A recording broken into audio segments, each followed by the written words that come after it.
Hello दोस्तों, तो आज हम क्या पढ़ेंगे। आज हम पढ़ेंगे गवर्नमेंट ऑफ इंडिया एक्ट 1935 का, जिसमें हम टोटल इम्पोर्टेंट जो भी टॉपिक्स होंगे उसको हम पढ़ने वाले हैं। तो चलिए देखते हैं आज की वीडियो को। पहला जो टॉपिक है, पहला जो पॉइंट है वो क्या है। ठीक है, इसमें क्या किया गया कि जो डायरकी थी उसको, डायरकी को सेंटर पर क्या किया गया, इंट्रोड्यूस किया गया। और जो प्रोविंसेस में डायरकी थी वो कब आई थी, 1919 में। दूसरा पॉइंट क्या है आज का प्रवचन। अब दूसरा पॉइंट क्या है इसमें क्या किया गया, जो फेडरल कोर्ट होता है, फेडरल कोर्ट इस्टेब्लिश करने के लिए एक्ट लाया गया। क्या आया, फेडरल कोर्ट। ठीक। थर्ड पॉइंट क्या है, सुप्रीम कोर्ट जो आरबीआई था, आरबीआई की फॉर्मेशन इसी एक्ट के तहत आती है।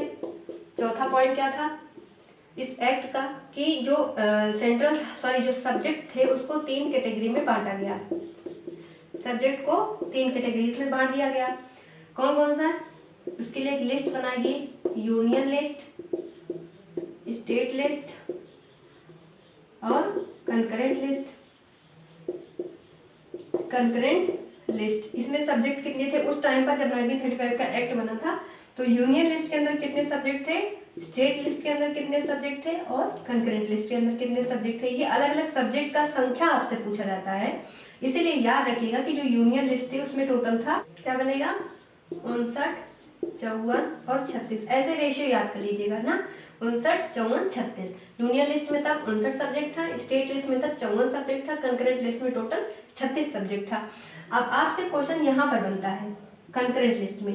अब आपसे पूछा जाता है कि क्या, क्वेश्चन ऐसे बनता है, ध्यान से सुनना, क्या कंकरेंट लिस्ट में जो सब्जेक्ट होंगे उस पर जो कानून होता है वो क्या केवल सेंट्रल गवर्नमेंट बनाता है। पहला जो क्वेश्चन है ये बनता है।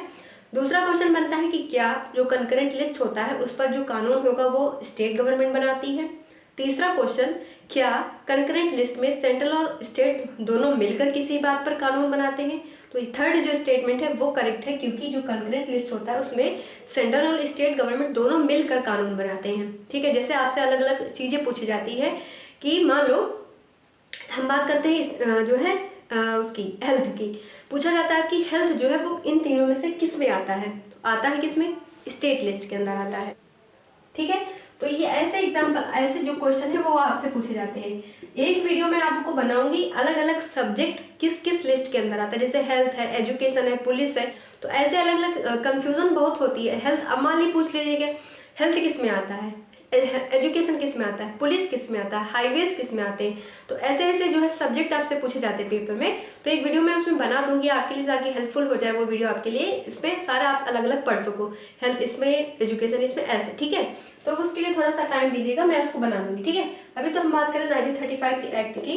तो यहाँ पर सबसे पहले मैंने बताया आपको कि जो डायरकी थी वो सेंटर पर इंट्रोड्यूस की गई, फेडरल कोर्ट, आरबीआई, सब्जेक्ट अलग अलग तीनों डिवाइड में किया गया। ठीक है, तो ये था आज का वीडियो, जिसमें हमने बात किया कि गवर्नमेंट ऑफ इंडिया एक्ट 1935 के अंदर क्या क्या बातें आती हैं।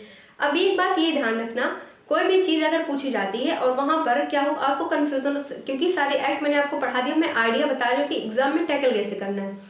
सभी एक्ट मैंने आपको बढ़ा दिया है। उन सभी एक्ट्स में अगर क्या हो कि आपको कन्फ्यूजन हो, याद पहले करो। ये तो ट्रिक बाद में याद काम आएगी, जब सभी आपको याद है और कन्फ्यूजन है कि ये चीज़ किस में आएगी, क्योंकि हमने उसमें तो पढ़ा नहीं, तो वहाँ पर आप आंसर जो है वो क्या कर सकते हो, 1935 एक्ट कर सकते हो। लेकिन हाँ, सोच समझ कर करना, ऐसा नहीं कि बता दिया मैंने तो वही बस कर दिया। अगर जो है कोई चीज़ उसमें 1909 में आई है तो वो हमने मैम बताया था कि जो भी ना समझ में 1935 में कर देना, ऐसा नहीं करना है।